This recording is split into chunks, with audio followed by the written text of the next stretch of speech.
بسم اللہ الرحمن الرحیم۔ السلام علیکم ورحمۃ اللہ وبرکاتہ۔ پچھلا لیکچر ہم نے فلسفہ قربانی پہ سنا، تو آج اسی عنوان کو تھوڑا آگے لے کے چلتے ہیں۔ ہم سن چکے کہ دراصل قربانی انسان کا ہر وہ فعل ہے جو انسان کو اپنے آقا و مولا کے قریب کرتا ہے۔ حضرت مولا مرتضیٰ شیر خدا کرم اللہ وجہ الکریم کے فرمان کے مطابق نماز قربانی ہے، یعنی 24 گھنٹوں میں سے اگر 1 گھنٹہ بھی اپنے مالک کو نہیں دیا تو یہ خرابی ہے، جیسا کہ ارشاد ہوتا ہے فویل للمصلین الذین هم عن صلاتهم ساہون۔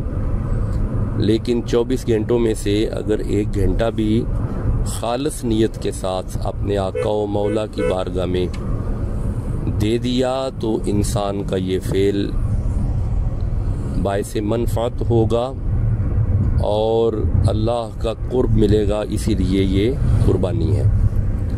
پھر اپنے مال میں سے، یعنی مال سے مراد روپیہ پیسہ ہے، اس میں سے اپنے اللہ کی بارگاہ میں پیش کرنا یہ بھی قربانی ہے۔ معلوم ہوا کہ انسان کی نیت کا نام دراصل قربانی ہے، اور قربانی میں جو جہتیں پوشیدہ ہیں، یہ جو جہات ہیں قربانی کے اندر پوشیدہ، یعنی سب سے پہلے تو قربانی کی جہت، پھر تقرب کی جہت، پھر عبادت کی جہت، اور پھر تعظیم کی جہت، ثواب حاصل کرنے کی جہت، پھر صلہ رحمی کی جہت، حسن معاشرت کی جہت، اجتماعیت، پھر سنت ابراہیم، اور پھر تقوی، عجز و انکساری، صبر کی جہت، اور پھر قربانی میں جو برکتیں پوشیدہ ہیں یہ برکت کی جہت، پھر اللہ کا متبعی ہونا، پھر امر اللہ پر سر تسلیم خم کرنا، اور پھر ایک اور تناظر میں دیکھیں تو معیشت میں اضافہ، اثار کی طرف اشارہ، اثار نفس، پھر صدقات و خیرات، یعنی یہ ساری جہتیں ہیں جو قربانی میں پوشیدہ ہیں۔ پھر وہ خوبصورت جملے کہ جب بھی کوئی ادنا اپنے اعلیٰ پہ قربان ہو جائے تو پھر وہ ادنا نہیں رہتا بلکہ اعلیٰ ہو جاتا ہے۔ میں ایک آیت آپ کی بارگاہ میں پیش کرتا ہوں جی، یہ سورہ یاسین کی آیت ہے۔ ارشاد ہوتا ہے 36 نمبر سورہ کی 33 نمبر آیت ہے، اللہ نے فرمایا وَآیَاتُ لَهُمُ الْأَرْضُ الْمَيْتَةُ، یہ جو مردہ زمین ہے، أَحْيَيْنَاهَا وَأَخْرَجْنَا مِنْهَا حَبًّا، اسے زندگی ملتی ہے جب اس میں سے غلہ اگتا ہے، یعنی زمین اپنا سینہ چیر کے جب اپنے وجود میں سے غلہ نکال دیتی ہے تو پھر وہ مردہ نہیں رہتی بلکہ وہ زندہ ہو جاتی ہے۔ اپنے دل کے گلشن میں سے محبتوں کے بیج بونے کے بعد سلوک اور پیار کے بوٹے اگانا سیکھیں۔ اگر آپ کے وجود میں سے سلوک، پیار اور محبت کے بوٹے نکلنا شروع ہو جائیں گے، آپ نے قربانی کر دی، اور پھر وہ مردگی نہیں رہے گی، مردہ نہیں رہے گا بلکہ زندہ ہو جائے گا، یعنی ممات سے حیات کی طرف آ جائے گا۔ تو میرے صاحبو، سورہ الحج کی آیت ہے وَلِكُلِّ أُمَّةٍ جَعَلْنَا مِنْسَاكًا۔ آپ کے ذہن میں وجود قربانی آ رہا ہے، میں اصل قربانی کی طرف آپ کا ذہن مبذول کرنا چاہتا ہوں۔ قرآن حکیم کا معیار تبلیغ یہ ہے کہ اسے ہر بات کو روح تک پہنچا جائے۔ آئیے سورہ حج کی آیت دیکھ لیتے ہیں۔ اگر تو آپ کے ذہن میں صرف وہ وجود قربانی، جانور کا وجود آ رہا ہے، تو اللہ تو یہ فرماتا ہے کہ لَن يَنَالَ اللَّهَ لُحُومُهَا وَلَا دِمَاؤُهَا وَلَٰكِن يَنَالُهُ التَّقْوَىٰ مِنكُمْ، اللہ کے ہاں یہ وجود نہیں پہنچ رہا، یہ جانور کے سینگ، یہ گوشت، یہ خون اللہ کے ہاں نہیں پہنچتا، وَلَٰكِن يَنَالُهُ التَّقْوَىٰ مِنكُمْ، اللہ کے ہاں تو تقویٰ پہنچتا ہے، یعنی آپ کے دل کی کیفیت اللہ کی طرف جا رہی ہے۔ تو یہ ہے روح قربانی۔ اب آئیے ذرا دیکھیں جناب ابراہیم علیہ السلام اور جناب اسماعیل علیہ السلام کے مکالمہ کی طرف اگر جائیں تو میں پہلے تو یہ عرض کروں گا کہ یہ مکالمہ باپ بیٹے کے ایٹیکیٹس بھی بتائے گا، what are the etiquettes between father and son, اور ایک پہلو اس کا یہ بھی ہے کہ یہ مکالمہ پیر اور مرید کے رشتے کو واضح کرے گا۔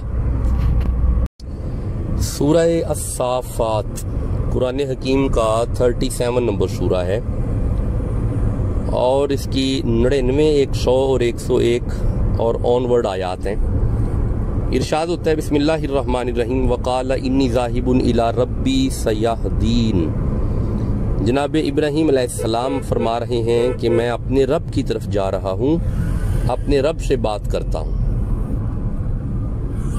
آپ کی زوجہ چونکہ پریشان تھیں اولاد کی وجہ سے، فرمایا فکر نہ کر، میں اپنے رب سے گفتگو کرتا ہوں۔ تو یہ آیت مجیدہ بتا رہی ہے کہ جب آپ پریشان حال ہو جائیں تو اپنے رب کی طرف رجوع کریں، اپنے رب سے بات کریں، اپنا دکھڑا اپنے رب کو سنائیں، اپنا غم اپنے رب کو سنائیں۔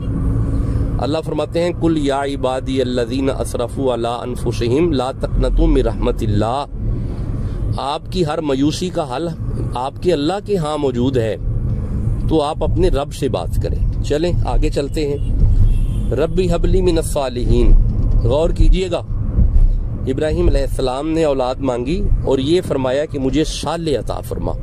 یہ نہیں کہا ڈاکٹر ہوگا، انجینئر ہوگا، مجسٹریٹ ہوگا، مجسٹریٹ دے مجھے، نہ ٹھیک ہے اپنے بچوں کو محنت کروائیں، ان عہدوں تک پہنچے، ضرورت وقت ہے، لیکن دعا کرتے ہوئے فرمایا کہ صالح عطا فرما، میرا بیٹا صالح ہو، اور فرمایا من الصالحین، صالحین میں سے مجھے عطا فرما۔ اللہ نے کمال بشارت دی، اللہ نے فرمایا فبشرناہ بغلام حلیم، میرا خلیل ہم آپ کو وہ بیٹا عطا فرمائیں گے، قیامت تک کی انسانیت یہ اقرار کرے گی کہ اپنے باپ کا غلام بیٹا تھا۔ تو بغور دیکھیں تو یہ بالکل بات ٹھیک ہے، غلامی کی انتہا ہے جناب خلیل اللہ کے صاحبزادے پہ۔ اچھا جی، اب وہ وقت آیا، اللہ نے بیٹا چاند سا عطا کیا۔ الحمدللہ الذی وہب لی علی الکبر اسماعیل، اب کلمات شکر ادا کر رہے ہیں خلیل اللہ۔ یہ کلمات شکر زبان پہ ہیں تو پھر ارشاد ہوا کہ اسے وہاں پہ چھوڑ کے آ جہاں پہ سبزہ بھی نہیں، پانی بھی نہیں، آبادی بھی نہیں، خورد و نوش کا سامان بھی نہیں۔ اب آپ جانتے ہیں کہ اللہ کی محبت کو کامل کیا۔ واتخذ اللہ ابراہیم خلیلا، کیوں نہ آوازیں آئیں کہ ابراہیم مقام خلت میں اعلیٰ مقام پہ ہیں۔ اب اپنے بیٹے کو چھوڑا تو تب خبر لینے گئے فلما بلغ معه السعی، جب وہ دوڑ دھوپ کر سکتے تھے، یعنی اسماعیل علیہ السلام چلتے پھرتے تھے، گود میں تھے جب جنگل میں چھوڑا، چل پھر سکتے تھے جب دوبارہ خبر لینے گئے۔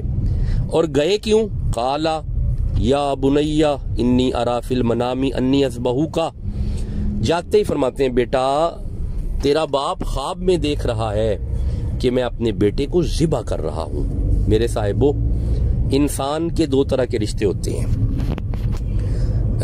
The first one are the horizontal relations and the second are vertical relations. Horizontal relations یعنی بھائی، بیوی، کزن وغیرہ، یہ horizontal relations ہیں۔ vertical relations اوپر کی طرف باپ بیٹا، دادا تایا چاچا، اور نیچے کی طرف بیٹا بیٹی۔ لیکن انسان کی سب سے زیادہ کشش جو ہوتی ہے وہ ورٹیکلی بلو، نیچے کی طرف زیادہ کشش ہوتی ہے as compare to up word and left and right, یعنی لیفٹ رائٹ ہاریزنٹیکل سے بھی زیادہ اور اپر سائڈ سے بھی زیادہ لوور سائڈ بلو سائڈ زیادہ کشش ہوتی ہے۔ اللہ نے یہ نہیں فرمایا کہ ابراہیم بیوی قربان کر، بیوی کو ذبح کر، یہ نہیں فرمایا کہ ابراہیم کسی بھائی کو ذبح کر، نہیں، بلکہ فرمایا یا بنیا انی ارا فی المنام، ابراہیم نے فرمایا بیٹا میں تمہیں ذبح کرتا دیکھ رہا ہوں، یعنی اللہ کی طرف سے اشارہ ہے کہ اپنے بیٹے کو ذبح کر۔ یعنی انسان کی محبتوں میں سے سب سے زیادہ محبت اولاد کی طرف ہوتی ہے، اور اولاد ہی کے ذبح کی طرف اشارہ ہے۔ اور پھر خواب میں اشارہ ہو رہا ہے. ایک بات یاد رکھیں، انبیاء کا خواب اللہ کی وحی ہوتی ہے. سورہ فتح کی ایک آیت میرے ذہن میں آ رہی ہے، یہ 48 نمبر سورہ ہے، 27 نمبر آیت ہے. اللہ فرماتا ہے لقد صدق اللہ رسولہ الرؤیا بالحق، یعنی انبیاء کے خواب سچے خواب ہوتے ہیں، انسان کی طرح، عام انسان کی طرح کے نہیں ہوتے، بلکہ نبی کا خواب حق ہے اور اللہ کی طرف سے وحی ہے. دیکھیں پہلے بھی نبیوں نے خواب دیکھے ہیں. میں ایک سورہ یوسف کی ایک آیت پڑھتا ہوں، 12 نمبر سورہ، بڑی معروف آیت ہے. انی رأیت 11 کوکبا والشمس والقمر رأیتہم لی ساجدین. جناب یوسف علیہ السلام نے خواب دیکھا کہ 11 ستارے، ایک سورج اور ایک چاند انہیں سجدہ کر رہے ہیں. لیکن یوسف علیہ السلام کا خواب حقیقتاً پورا نہیں ہوا، یہ مانوی طور پہ پورا ہوا. 11 بھائیوں اور ماں اور باپ نے سجدہ تعظیم کیا. یعنی یوسف علیہ السلام خواب دیکھیں تو یوسف علیہ السلام کا خواب مانوی طور پہ پورا ہو رہا ہے. بعینہ یہاں پہ یا بنی انی اری فی المنام انی اذبحک، ابراہیم علیہ السلام خواب دیکھیں تو سچی مچی آپ کا گلا نہیں کٹا اسماعیل کا، بلکہ مانوی طور پر صادق ہوا خواب، دمبے کا گلا کاٹا. یعنی پہلے یہ انبیاء خواب دیکھتے تھے تو مانوی طور پہ پورے ہوتے تھے. امام ترمذی فرماتے ہیں رسول اللہ نے خواب دیکھا صلی اللہ علیہ وآلہ وسلم کہ آپ فرماتے ہیں کہ میں خواب میں اپنے اللہ کا نظارہ کر رہا ہوں، میں اللہ کی زیارت کر رہا ہوں. آپ نے خواب دیکھا، ارشاد ہوا سبحان الذی اسری بعبدہ لیلا من المسجد الحرام الی المسجد الاقصی. پھر فرمایا رأیت ربی فی احسن صورہ. یعنی سارے نبی خواب دیکھیں، خواب مانوی طور پہ پورا ہو. نبی مہربان، نبی معظم خواب دیکھیں تو خواب حقیقی طور پہ پورا ہو. چلیں دیز آر بیسیکلی ایٹیکیٹس، یہ وہ آداب ہیں، موریلٹی جسے آپ کہتے ہیں، جو ایک باپ اور بیٹے کے درمیان ہونے چاہیے. دیکھیں باپ کہہ رہا ہے بیٹا میں تمہیں ذبح کر رہا ہوں. غلامی کی حد کر دی جناب اسماعیل نے. فرمایا قالا یا ابت افعل ما تؤمر. دیکھیں کیا انمول موتی ہیں اس آیت میں. یہ نہیں کہا کہ ابا جی انا حاضرن، میں حاضر ہوں، نہیں، بلکہ فرمایا قالا یا ابت افعل ما تؤمر، ابا آپ کو جو امر ہوا ہے آپ وہ کر ڈالیں. یعنی اپنے وجود کی نفی کر ڈالی، اپنی جو انانیت ہے نا اسے کاٹ دیا. بھئی یہی تو عرض کر رہا ہوں، یہی تو فلسفہ قربانی ہے. انانیت کے بت کو کاٹو، اپنے اندر نفس امارہ کے بت کو ذبح کر دو اور ہر قسم کا حرام وجود سے نکال دو، اسے قربانی کہتے ہیں. پھر فرمایا ستجدونی انشاءاللہ من الصابرین، بے فکر رہیں بندہ کو صابرین میں سے پائیں گے. پھر اپنے آپ کو صابرین میں ضم کیا، اپنی انانیت کو پھر مار دیا. بابا فرید فرماتے ہیں اٹھ فریدہ ستیا تے میلہ ویکھن جا، جے کوئی مل جے بخشیا تم ہی بخشیا جا. اتنا بڑا فقیر ہو کے کہہ رہا ہے کالے منڈے کپڑے تے کالا منڈا بیش، گناہی بھریا میں پھراں تے لوگ کہن درویش. تو میرے صاحبو وجود میں انکساری اگر نہیں، 2.5 لاکھ کا اونٹ اللہ نے کیا کرنا ہے. وجود میں سے انانیت کے بت کو اگر نہیں کاٹا، 2.25 لاکھ کا وچھا اور کٹا اللہ نے کیا کرنا ہے. آپ کی عاجزی مقصود ہے، آپ کی انکساری موجود ہے. کریں قربانی، منع نہیں کر رہے، اعلیٰ سے اعلیٰ قربانی پیش کریں، لیکن اس اعلیٰ سے اعلیٰ قربانی کے پیچھے اگر آپ کے اخلاق اعلیٰ نہیں ہوئے، اگر آپ کا کردار اعلیٰ نہیں ہوا تو وہ اعلیٰ قربانی کسی کام کی نہیں ہے. آئیے آگے پڑھتے ہیں. فلما اسلما وطلّہ للجبین. ہاں باپ اور بیٹا دونوں نے سرے تسلیم خم کر دیا. اللہ کی محبت میں ہر محبت کو قربان کرنا قربانی ہے. باپ اور بیٹا دونوں جھک گئے اور دونوں نے اللہ کے امر کو مان لیا. وَنَادَيْنَاهُ أَن يَا إِبْرَاهِيمُ.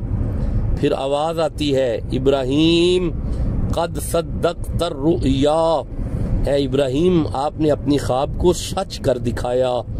انا کذالک نجزی المحسنین، ہم اسی طرح محسنین کو جزا دیتے رہیں گے.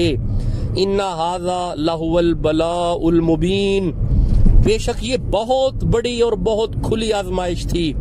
وَفَدَيْنَاهُ بِذِبْحٍ عَظِيمٍ، اور ہم اس کے بدلہ میں بہت عظیم ذبح لیں گے، ایک عظیم قربانی لیں گے.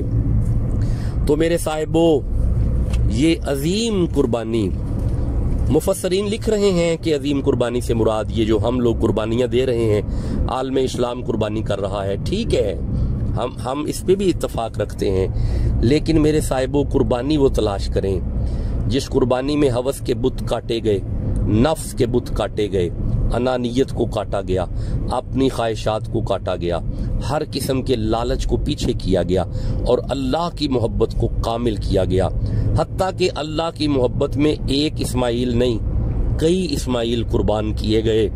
اب اپنی ساری اسلامی تاریخ کا مطالعہ کریں، جہاں پہ آپ کو نظر آئے کہ کہیں پہ 6 ماہ کا اسماعیل کٹ رہا ہے، کہیں پہ 18 سال کا اسماعیل کٹ رہا ہے، کہیں پہ 2 بازو کٹے جا رہے ہیں، اور کہیں پہ خیمے جلائے جا رہے ہیں. دیکھیں ادھر آگ لگے تو ابراہیم علیہ السلام بچ رہے ہیں. قُلْنَا يَا نَارُ كُونِي بَرْدًا وَسَلَامًا عَلَىٰ ابراہیم، یہ معجزہ ہے نبی کا. تو اگر وہاں پہ آگ آئی تو بچ گئے، چھری گلے پہ آئی لیکن بچ گئے، مال کی باری آئی لیکن وہ پانی کی پیاس کی باری آئی لیکن بچ گئے. یہاں پہ پیاس بھی آئی، مال بھی گیا، جانیں بھی گئیں، پھر شہزادے بھی گئے، جوان شہزادے بھی گئے اور گود میں بھی گئے. تو یہ ہے وَفَدَيْنَاهُ بِذِبْحٍ عَظِيمٍ، اللہ کے رسول کے بیٹے، اللہ کے رسول کے نواسے جناب حسین پاک کی قربانی ہی دراصل ذبح عظیم ہے. اللہ ہمیں سمجھنے کی توفیق عطا فرمائے. We have to change our attitude، ہمیں اپنے رویے بہتر کرنے ہوں گے، ہمیں اپنے نظریات مثبت کرنے ہوں گے، ہمیں اپنی سوچ پازیٹیو رکھنی ہوگی، ہمیں قدورت، ہوس، لالچ، غیبت، بخل جیسے بت کو کاٹنا ہوگا. جس دن آپ کے گھر میں قربانی ہو، آپ یہ نظریہ یہ رکھیں کہ میں ہوس کے بت کو کاٹوں گا، حسد کے بت کو کاٹوں گا، انانیت کے بت کو کاٹوں گا. اور جب جانور کا خون نکل رہا ہو، حرام جا رہا ہے، آپ یہ ارادہ رکھیں کہ وجود میں سے ہر قسم کا حرام نکالوں گا. اگر آپ اس پہ منضبط رہے تو یہ آپ کی حقیقی قربانی ہوگی. اللہ کریم ہماری قربانیاں اپنی بارگاہ عالیہ میں قبول فرمائے. وما علیہ الا البلاغ المبین. ایک نئے لیکچر کے ساتھ، ایک نئے ٹاپک کے ساتھ اگلی دفعہ حاضر خدمت ہوں گے.